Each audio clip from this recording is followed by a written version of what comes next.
Okay.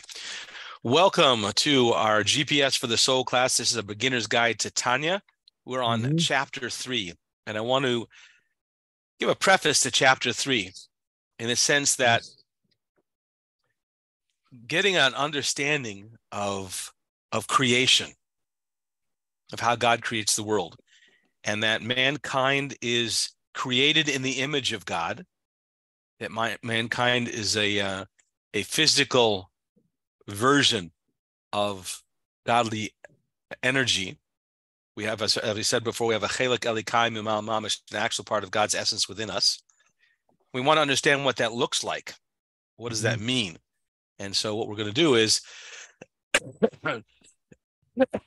excuse me, not rely on psychiatry and psychology and human sciences to try and figure out how a human being works and everything. We're going to actually look at the not the prototype, but the pre-prototype, the map, right?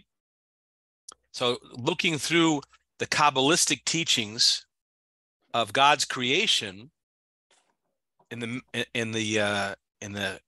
big picture, then we can turn around and understand the human picture as well.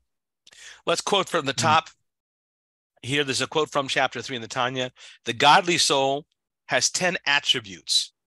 These attributes subdivide into two groups, the intellectual and the emotional.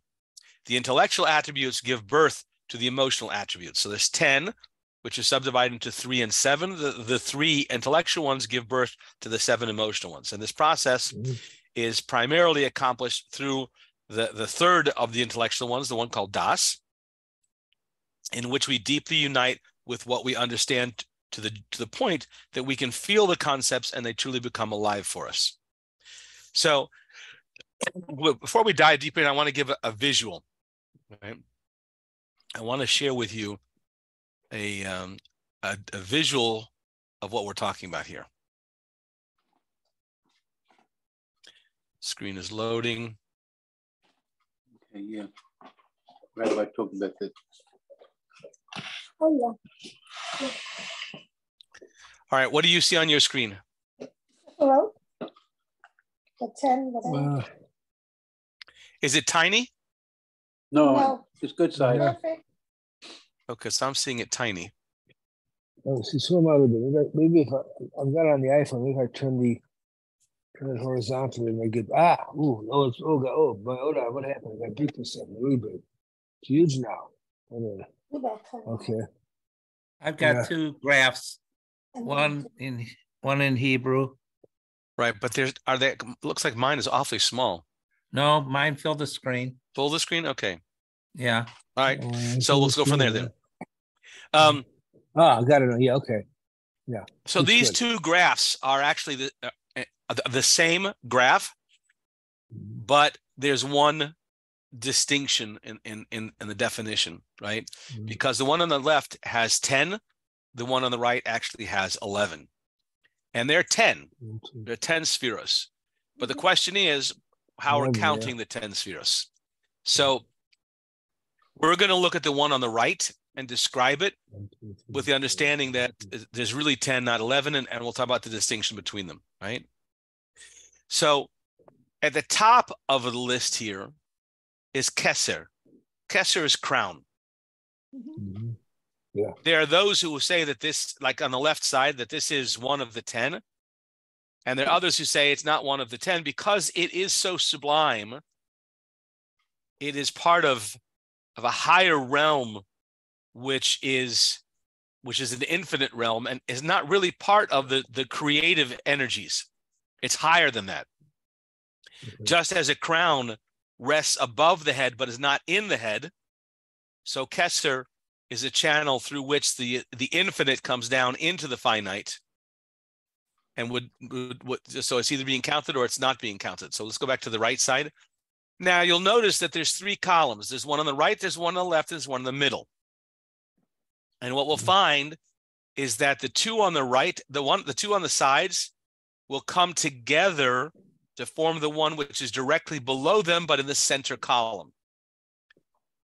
So the right side generally speaking, is the pillar of rachamim, the pillar of chesed, of kindness. It's the mercy side of things. The left side tends to be the severity, gevura side of things. So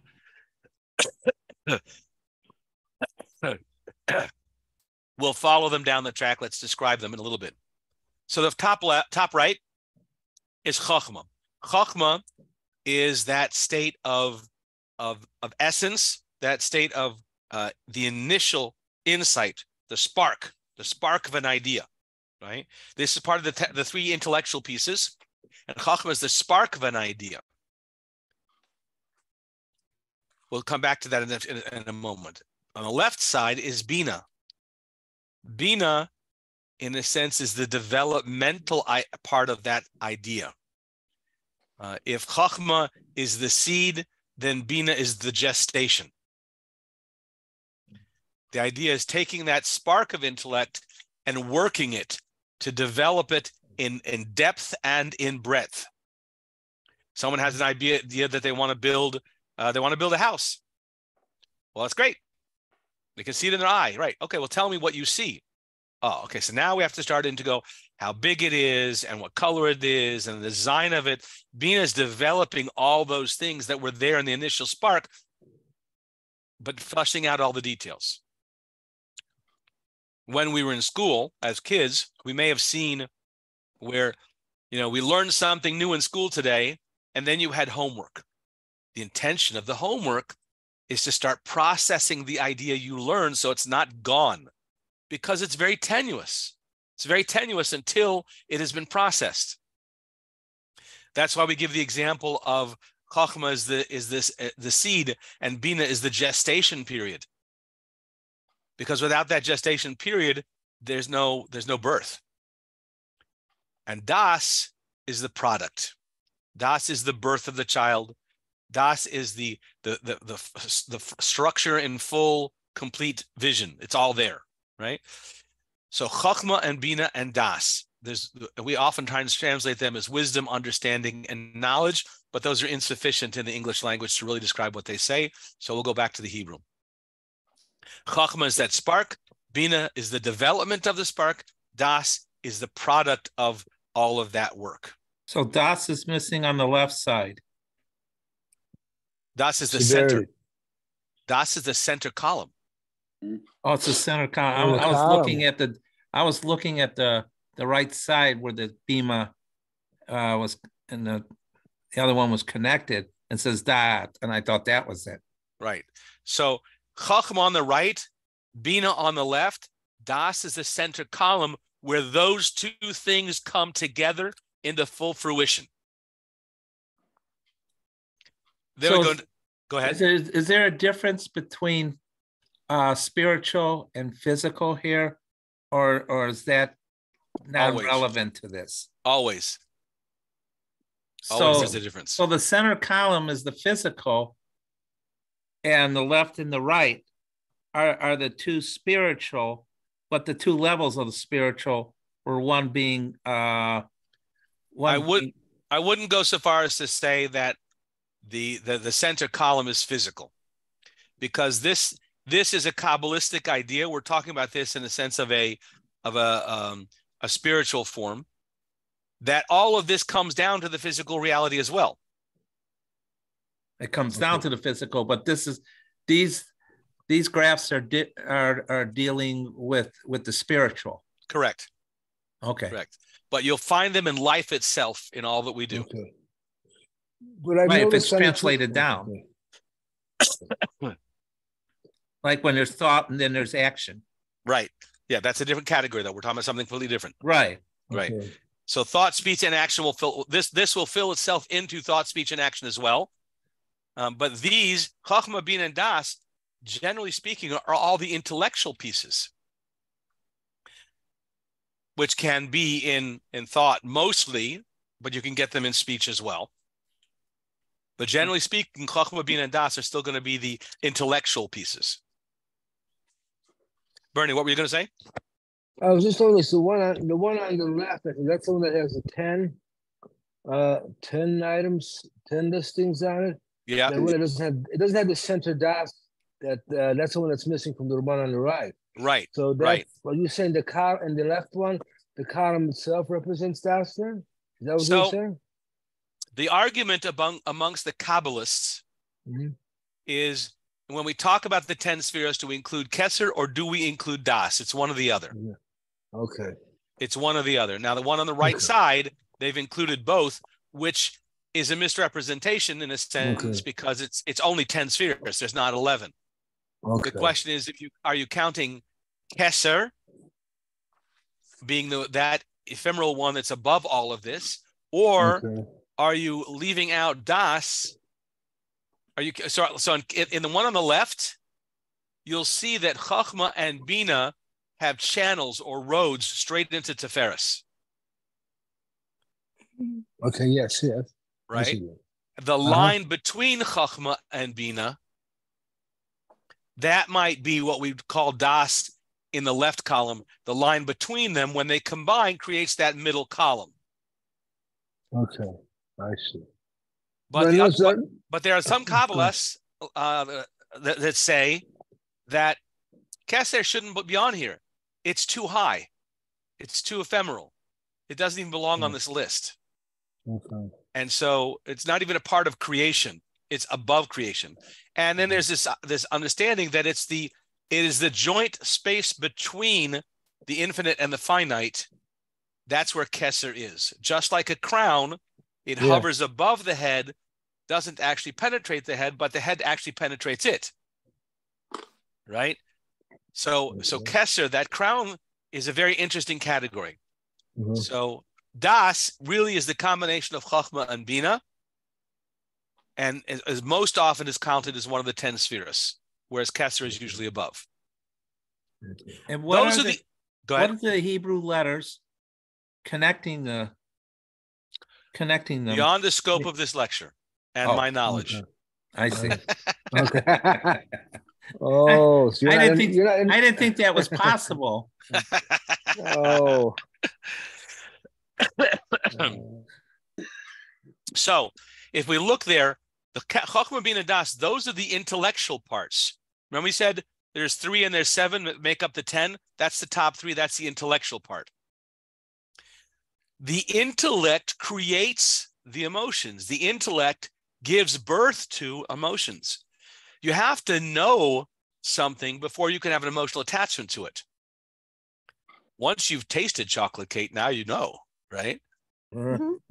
So there's this act. We tell our kids all the time when they're little, how do you know you don't like it? You didn't even try it, right? Chachma and Bina and Das are the intellectual side of things. Now we move into the emotions. On the right side is Chesed, is kindness, and the left side is Gevura, severity or constriction. Right. To give, Chesed is give, with no calculation. Gevura is a lot of consideration of, is it deserved? Is the giving even deserved? Tiferes, that middle column between the two, a product of the Chesed and the Gevura together, is Tiferes, mercy. I want to give, he doesn't deserve, I'm going to give anyway. Right? So Chesed is all-out kindness without restriction. Gevura is constriction that requires deserving. Tiferes is the beautiful blend between the two. And we talk about the beautiful blend between the two because if you have Chesed is white and Gevura is black, a color by itself isn't pretty. Once you have a combination of colors, now you have Tiferes, now you have beauty. That middle column is always filled with beauty because it's a combination of sides. And that's what makes it special. But it's also a combination of Bima and Chachman. Chachma and Bina create Das. Chesed, Gevura create Tiferes. Yes. So you'll find that anything on that's too far to the right is not complete. Anything too far to the left is not complete. That center column, that's where we want to be. These are the emotions, right? Netzach, go ahead. I once heard that Tohu, the world of chaos, occurred because all the Sephira aligned properly, but they weren't working with each other, and that's what caused the shattering. They were like in perfect alignment. So Tohu is not it's not chaos. It's actually perfect alignment. It's perfection, but they weren't able to work with each other, and so that's what causes shattering. That's why you have Sheba Gvor Chesed and Chesed, yes, Sheba this and that. Perfection is hard to work with. If you've ever known anyone who thought they were perfect, you know they're really hard to work with. But we saw even with the first king of Israel, Shaul HaMelech, right? He was a perfect king. He was a perfect king. He was taller than anybody by head and shoulders, right? And he was very righteous and very pure and all these things. But he couldn't relate to the people because he was too perfect. There were no skeletons in the closet. So humble. He was too humble. All of the above. He was too much of everything. Okay. Right? Well, that would make there sense. has to be in this world, in this olam hasheka, this world of deceit and everything, there has to be some breaking down into the categories. So the same thing like what you were talking about before, Shviras HaKelim, the breaking of the vessels. Too much perfection doesn't belong in this world. Mm-hmm. So could you also say that Avram was more balanced to the right side, Yitzchak was more balanced to the left side, and Yaakov was the center? Exactly. Mm-hmm. Exactly. Yeah, Avram had 2 sons, one went sour. Yitzchak had 2 sons, one went sour. Yaakov had 12 sons, they were all perfect. Because you've got to take that middle lane. You've got to stay in that middle lane. Netzach is victory.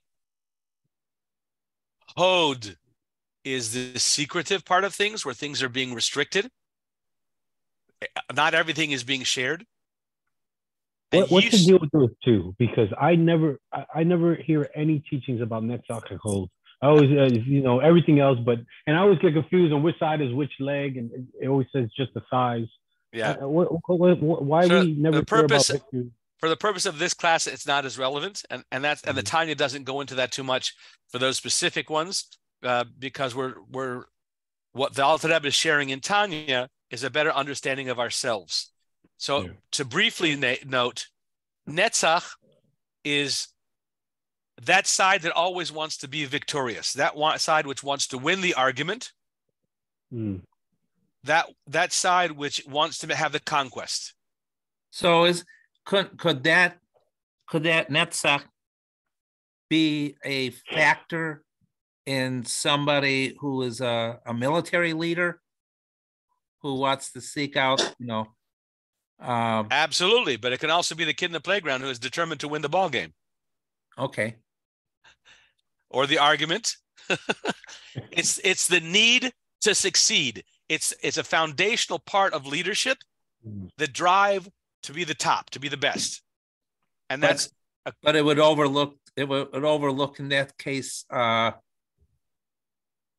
overruling somebody's feelings and not necessarily, doesn't have to, but it tends to lean in that direction of success at any cost. At any cost. Right? Yeah. Whereas Hod is still waters run deep. Hod is the deeper secrets of things, that of those deeper secrets, they don't need to be shouted out. They don't need to be victorious. So could Hod be defined as perhaps the person behind the curtain? Yeah, could be. Yeah. The two of those together the sweet spot in the middle is foundational. Because you have to have a drive for netzach. But not everything is meant to be shared. The foundation, right? The foundation is the strength to be successful, but not necessarily to do it at the cost of something else or somebody else. So could Yesod really be? I was thinking Hod was the person behind the curtain, but I'm thinking Yesod is more the person behind the curtain, because the person behind the curtain wants to get things done, but they're not putting themselves out there to do it. They're using others. And Yesod would have to be the combination of all those together. And as you see, that you have the right column, the left column, and all those lines that come in between them, and even the center line is one column, and they're all touching each other in one way or another. But at the foundation, the Yesod, the foundation of all of that, is what creates the forward movement, the actual accomplishment of anything. And then all of those together lead down into Malchus. Now, if you'll notice, the one on the left has a direct column on the center to Malchus, but there's also a column from the right and from the left that leads to Malchus as well. And so all of those can lead to Malchus. Malchus translates into kingship, royalty. What is the greatest, strongest power of Malchus?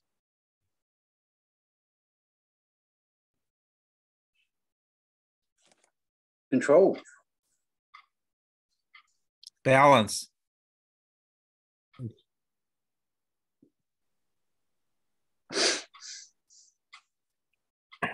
Wisdom. All of the above. But there's a difference between the left and the right. And the final tally on Malchus is dibur, speech. How does a king rule? By command. How did God create the universe? He said. Right? Malchus is so we're going to see that this diagram we have is actually in each of the four worlds of creation. And Malchus is the lowest of each sphera, but it also is the top of the next one. So you'll notice that at the top here we had Kesser. Kesser is the crown. What's the last one on the bottom? Malchus. Malchus is the king who wears the crown. Malchus is the king who's wearing the crown, so that each one leads itself down from one world into the next. And this is how creation is designed. Well, if mankind is a microcosm of the universe, if mankind is created in the image of God, then this is us. This is us. And we've got a right side, we've got a left side, and we've got a center. But you pointed out the diagram on the left, Malchus has a connection down from the left and down from the right and down from the center. Yep. But the diagram on the right says Malchus can only come from Yesod. And there is no directly to Hod and Nephet. And so there are differences of opinions on how that plays itself out. But whether it's direct or indirect, all of them are intertwined and entangled. And when people go through difficulties in life, oftentimes it's related to who's running the show right now. Is our intellect running the show? Yeah, are our emotions running the show? Which intellect, which emotion? How are all these playing out? All these become a factor. in the big picture. So when we talk about when we talk about the idea, and again, Tanya is a practical guide. Tanya is a practical guide for how we should be able to do Torah and mitzvahs and lead a life of Torah and mitzvahs. How do we do it? So how can we easily do this? And the answer comes down to machshav shalit al halev, that the mind rules over the heart. How does that work? Because the three attributes of chesed, of chachma, bina, das, wisdom, understanding, and knowledge, those are the ones who rule and master over the body. If we use them properly, right? And I was going to talk about how to do that, right? The idea is that we see something, our emotion creates a craving for it, and there's this back and forth movement, right? The heart decides it wants something, and then it starts using intellect on how to get what it wants, to create the excuses or find the means or however it's machinations it works on to try and get what we want, and it starts playing in the emotions. Now, if we choose to control those things, then we can choose what we're going to think about. You know, so the person who has an addiction to something, the only way to overcome it is to go higher and to learn to control through chachma, bina, and das, wisdom, understanding, and knowledge. And knowledge is that application of actually putting to work what we understand and what we know, right? So a person can have a doctor who says, you can't eat this, this, and this. And his intellect will either support that and force the emotions to control it, or his intellect will come up with excuses. Intellect can go either way, right? It's how he decides to do it. When the godly soul is in charge, the mind dominates the emotions, and we choose what to think about, how we're going to process the information. And the Alter Rebbe is going to come back to that in another place in Tanya. We're going to talk about, you know, the idea of how to control the emotions, and if a thought comes up to mind, how do you manage those thoughts, those negative thoughts and things like that. We'll come back into that one. There's on page 35, there's a little story there that there's an illiterate man who entered the post office to pick up a telegram, and he couldn't read, so the postal clerk had to read the message to him. And the message was that horrible things had happened to members of his family. The man was shaken to his core and he burst into tears. But the clerk was unfazed. How come? How could the clerk be so cold and unaffected? It wasn't his family. He had nothing to do with them. Even though he did intellectually understood the message, but it didn't affect him.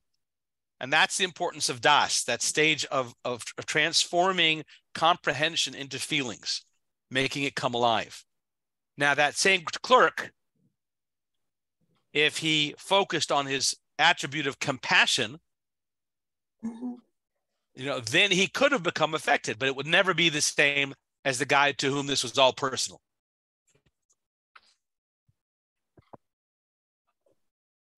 So how do we make it personal? How do we take das, the knowledge of all the things we've learned, and make those and help that guide our emotions? That takes a deeper thought process. It means taking that information and thinking about it, and thinking about how it applies itself out and how it can come to fruition. For example, in another class that we have, and there's some recordings online, we had a class in Shara B'Tochen, the gate of trust, how to trust in God. Yeah. And we had some really good classes, and we had a deep understanding of idea of what trust means. But knowing what it means and implementing what that means into our daily life are two completely different things. And we said in Shara B'Tochen, Gate of Truth, we said that the measure of your betachan, your trust in God, is how calm you are under crisis. So again, intellect controlling motions. If you truly understand betachan, and you truly understand that God is the creator and everything goes through him and nothing happens without his consent, then everything comes from God, then it must be all good. And so no matter what this feels like in the crisis, it is actually perfect. And then we can be calm in the midst of that. But isn't there a problem with being calm all the time? Because sometimes you need your emotions raised that would spur you into action that's needed to happen. Yes, fear is a great motivator. And it's an important one. And that's why it exists. Part of why fear exists is to help keep you on the straight and narrow, to help you from getting into trouble, to help you from doing something, wrong, doing something that's harmful. So fear exists for all the right reasons, but you can still remain calm with that fear. The fear can intellectually generate your response, but you don't have to panic. Panic is when your fear is in control and not your intellect in control. So fear is still a good thing. Well, what about anger? Also, same story.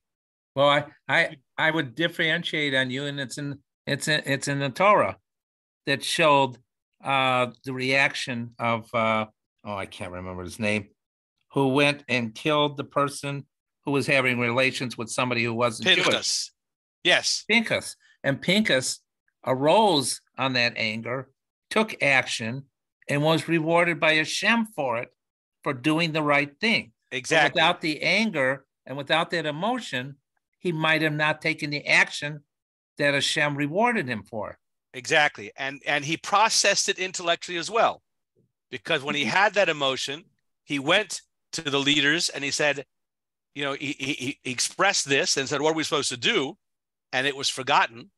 Moshe in that moment had forgotten what the rule is, because the rule is the emotion has to drive it, not intellect.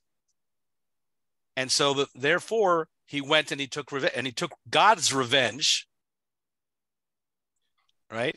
And therefore it was a holy event. But he processed it intellectually and then made the decision based on the emotion with it. But he intellectually made the decision to go with it. Think about Moses. Moses saw the Jewish people worshiping idols, and so he broke the luchos, the tablets. And God's response is Yashakayach, that you broke them. Good thing that you did, right? So all of our emotions are valuable to inform us. But the intellect has to make the decision. And if we allow the emotions to make the decisions and not the intellect, we're going to have trouble. So the intellect has to be involved in that discussion. Now, we've talked about the 3 and we've talked about the 7. And we've talked about how the 3 intellectual attributes inform the 7, and the 7 inform the intellect back again, right? When it comes to the emotions, we're going to talk about another aspect of the emotions. And one column, and again, we're not using the same diagram now because it's not the same relevance here, but yira, the emotion of yira, is usually translated as fear. The lowest level of fear is fear of punishment. And it's effective. I once, I moved to Australia in 1990, and I took over a mixed class of 6th, 7th, and 8th grade boys. Un-American. Though that class had already retired 2 teachers. And I had asked the principal, I said, well, why are you hiring me all the way from America to and I'm not even a great scholar. Why are you hiring me to do this? And he said, I have lots of scholars out here. I don't have anybody that can manage 6th, 7th, 8th grade boys. That I had no problem with. and Baruch Hashem, thank God, I had a lot of atzlacha with the class, and we wrapped them into order, and we did a lot of good things. But at one point they got me, and I yelled at the class, and the class went deadly silent, and there was this pause, and then one of the sixth grade boys in the front said, "Crude but effective." At which I laughed, and the class relaxed, and we went on, right? But crude but effective, right?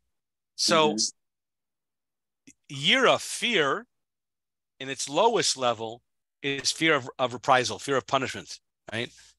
But real yira, the yira that we want to produce, is awe, reverence. Not a fear that causes panic, but a fear that creates quiet solitude. And the best example I can use is when the Lubavitcher Rebbe would walk in the room, everything went silent, and a path opened up, and people moved out of the way. There was this reverence for someone head and shoulders above the rest of us. Now, that's certainly in the spiritual realm, but even in the military, all right, someone of rank walks in, 10 hut, attention. Everyone is silent, everyone is standing, and everyone's at attention. Right? That's not necessarily the same kind of fear. It's not a reverence fear in the same way, but it is a fear of power. Right? And so it's not the same fear of punishment. That's a lower level of fear, but it's a higher level of fear in the sense of more attached to the awe of power and rank. Those are the things that comes with it. That's one category. Ahava, love, is the other side. All the emotions will come into some level of ava and yira. Every one of the different levels comes into some level of ava and yira. And the ava is, again, there's a lower level of ava, which is love for the things that are nice to us, the people that are nice to us, the things that we like. I mean, I don't know how many times people talk about, how much I love chocolate cake, right?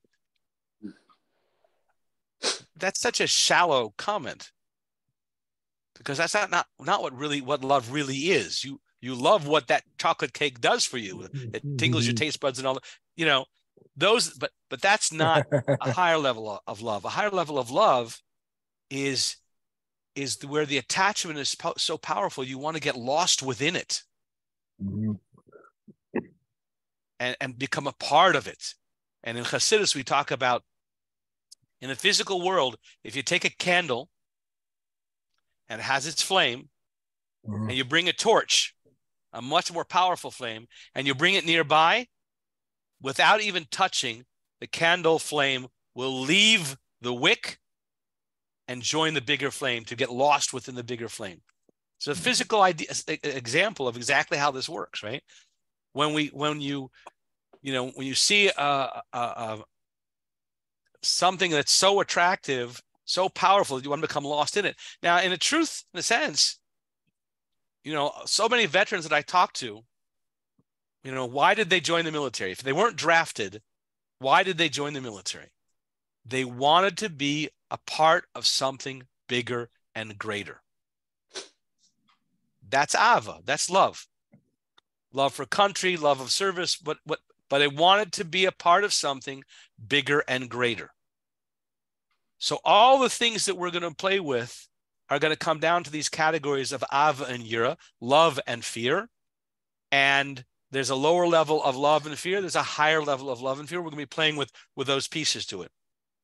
But the purpose of knowing this, again, going back to the purpose of Tanya, right, is that the more we understand how we as human beings operate, how we have a godly soul and how we have a physical body and how these things operate together, the more we then have choices of how to grow and how to change. So how do you develop love and fear, right? Well, intellectually, because the intellect, Ava and the intellect, Abba and Ima, the mother and the father, the seed and the gestation, are the ones that create and give and give birth to the emotions. So if you want to develop a love of God, if you want to develop a fear of God, then one must develop the intellectual processes of understanding what it is that God is, so that you can love it and that you can be in awe of that. The more one stops to think of all these pieces, the more we fall in love. So, for example, we look at the schedule, the Seder of our tefillas, our prayers. So the prayers begin with, in the morning prayers, they begin with the Pesukah de Zimra, the verses of praise of God. And those are things about, it talks about beautiful mountains and the glory of God and all the different things. And the physical, it starts off with a physical beauty that arouse these spiritual emotions, because these are manifestations of God. These are the physical manifestations of God's glory, right? In a physical world, but still, that's the awesomeness of it. And so we get stirred by the awesomeness of God in the physical level. Then we start up into the brachas before Kriya Shema, when we talk about the higher creations, the angels and the spiritual worlds. And we start to develop an awe of those things that are way beyond us. We can barely even we can't even comprehend these things. That creates the awe of God. And now we can say the Shema, which is our total giving over ourselves to the oneness of God in the universe. A complete dedication to giving up of ourselves and becoming one with God. And then now we can step into Shemona Esrei, the standing benedictions, where we can make that connection with God, and then also say, well, for my mission down in the world, this is what I need to fulfill what I'm feeling for God, that love of God. Well, what about the case where Chad Yisrael received the first two commandments, and in each time that they received the commandments, they were so taken up by Hashem that their souls left them and they died, and Hashem returned them. So I don't think that was intellect that did that, right? It was more of something spiritual and a revelation. And the revelation. So wasn't it beyond the ability of common sense? Which is why it had a temporary effect. Said it only had a temporary effect because Hashem returned them all. No, in other words, to their bodies. They didn't. The fact that they died, right? God had to return their souls to the bodies. Yes. That generation, it had an impact on, but not the rest of us. Well, no, I mean, it's like, you know, the thing about you're in a moment. Right. And at that moment, you're experiencing it, but yes, nobody else is experiencing the same thing. But even the moment that you experience, you can forget it and you can let it go, and it can be gone unless you intellectually process it. If you remember and reflect on the experience and then take from that, right? So we talk about nowadays people will go to the ohel, to the burial site of the Rebbe, and they'll read a letter that they're giving to the Rebbe. But from the Rebbe's instructions, when his Rebbe passed away, when the previous Rebbe passed away, the Rebbe told us, go to the previous Rebbe's ohel, to the great site, and read your letter to them and to him, and picture as if you're standing in front of him. So your intellect is involved in trying to relive the moment when you saw him last, or the moment to reignite the memories and the thoughts in the present. And for someone who never met the Rebbe, then we think about the things we've learned from the Rebbe, and that evokes the emotions. Learning the Rebbe's Chassidus, learning the Rebbe's Torah, these are things that evoke the emotions, and those emotions now carry through. But the intellect is required to carry anything really forward. And because of that, we know that the mind can control the heart. We know how to do that. Now it becomes the actual implementation. How do we do that? The Alter Rebbe will be going on into more descriptions of this, our makeup, and then how to use this information to change our behaviors. How to contemplate godliness, how to contemplate the certain aspects of godliness, to understand, how vast God is. We're going to get some samples of those type of things. We're also going to get an understanding of the godly soul is powerful in and of itself. So obviously, we have the opportunity to use this information to control our emotions and to be able to develop personally. And that's what this is all about, is be able to grow in our Yiddishkeit, in our connection with God, through the use of our soul powers. So, end of the class, what do you walk away with? What do you take away from the conversation today? No intellect, no balance.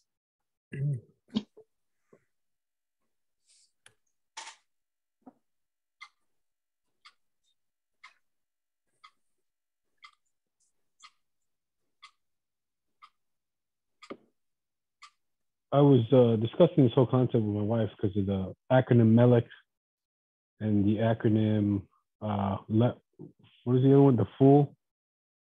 Right.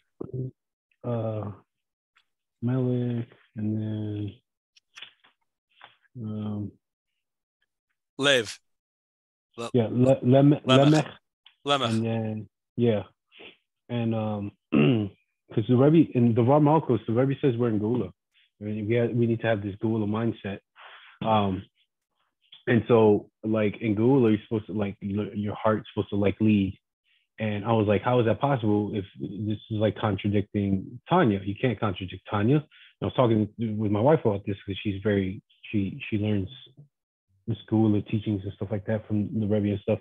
And she was saying that it's not a contradiction. It's like, a gymnast pose, how they can bend their head to their feet and they form a circle, like to the feet to the back of their head. Well, that's what it is. It's the intellect, the heart, and the liver, or the action, whatever. It's balance. It's perfect harmony. So that's how you operate in Gula while you're in Gula. Interesting concept. The emotion of Ava and Yira direct the actions that we take, and the intellect is what develops those emotions. Mm-hmm. Mm-hmm. Yeah, it's good stuff. Jenny, what do you take away from class tonight? Well, I'm looking at it. Of course, I printed it out. How important it is that each and every one of them actually coincide with each other. And you can't really have one without the other. I mean, they all are important. And how today, it's interesting, I was listening to Rabbi Anava, and he was talking about Ayar being, that it starts tonight. How it coincides with your life, actually. But he was talking about the liver, and how the liver actually is the one where it actually, everything comes out of there. Processes. That processes everything. Then I'm thinking the liver, it's just but now I understand what he was talking about. When he said the liver, I said, but the liver is just an organ. But that organ plays a very important part on how you process things. And that's where illnesses come from, because of the way you process things. And he was talking about the food and everything and how it processed to it. But this is really interesting, how it just, you have to have each and every one of them in a balance. That's hard. That's hard to do. And notice that there's also 2 kidneys. Yeah. Thank you for that. But if you put the kidneys, at Netzach and Hod. Mm-hmm. And Yisod, the foundation, could also potentially be the liver area. Yeah, it's true. Mm. It's true. Right. So there's so much to it. At the same time, we also have to be careful that this is a physical explanation of something which is spiritual.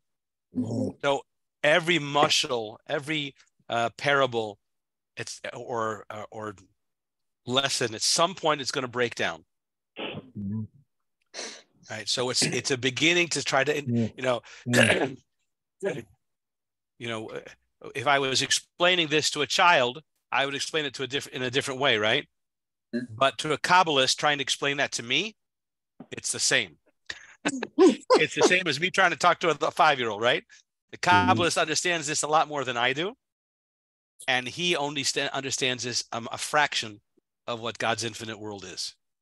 Mm-hmm. We're gonna talk about that later, about the idea that if God created the world with speech, what is speech compared to thought? Mm-hmm. And what is thought compared to the foundations of intellect, the essence of that creates those things, right? So this world is nothing. Mm-hmm. But speech is very powerful, because once you speak it, you can't take it back. Creation. It's a power of creation, the speech, revealing, right? Very, very powerful. And we must be careful but there's so much more. There's so much more. So we'll go into that another time. So thank you for joining tonight. Those who are in the class and those who will be listening on the recording. And God willing, same time next week. Amen.